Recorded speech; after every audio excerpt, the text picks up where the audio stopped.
Вітаем вас, дарагія сябры! Сёння, як і абяцалі ў мінулым відэа, мы наведаем цудоўнае мястэчка Залессі, непадалёк ад Смаргоні. Менавіта тут нарадзілася велічная і мілагучная жальба, развітанне з радзімай, што і цяпер кранае сэрца беларусаў. Мажліва, талент аўтара паланеза Міхала Клеафаса Агінскага крыецца ў сустрэчы з вужыным каралём. Ці чулі пра такога? Не? Ну дык глядзіце далей.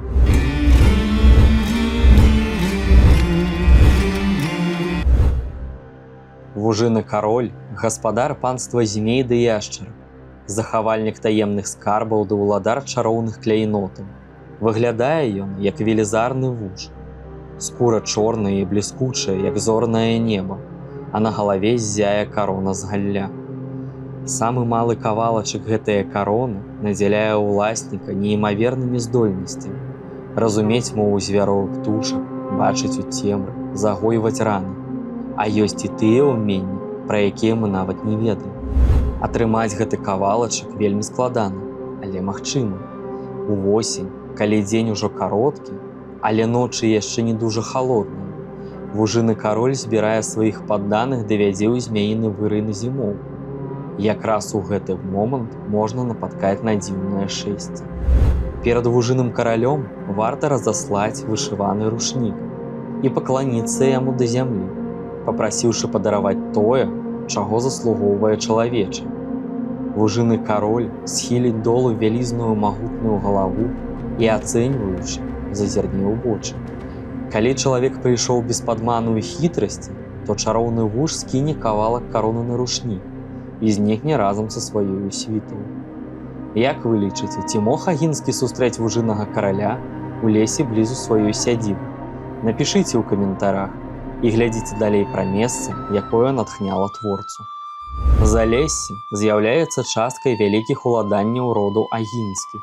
Менавіта тут знакаміты беларускі палітычны і мастацкі дзеяч Міхал Клеафас Агінскі збудаваў класічны палац, які неафіцыйна сярод беларусаў меў назву «Паўночныя Афіны». Сядзібна-паркавы комплекс першапачаткова складаўся з драўлянага дома, вадзянога млына і свірана. Кайміў пабудовы прыгожы сад з сажалкай. У такім выглядзе ансамбль быў падораны Міхалу Клеафасу Агінскаму яго дзядзькам Францішкам Ксаверам у 1802 годзе. Але малады кампазітар хацеў большага маштабу.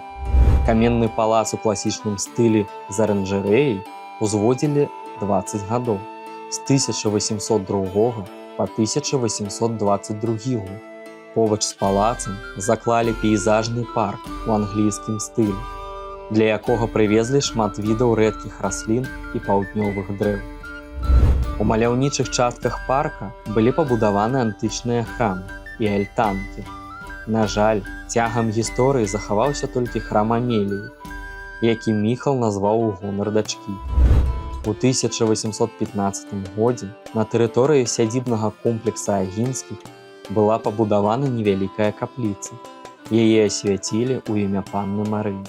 Лічыцца, што менавіта тут, у сваім сядзібна-паркавым ансамблі, Міхал Клеафас Агінскі напісаў знакаміты паланез «Развітанне з радзімай». У другой палове 20-го стагоддзя савецкая ўлада намагалася стварыць тут санаторый.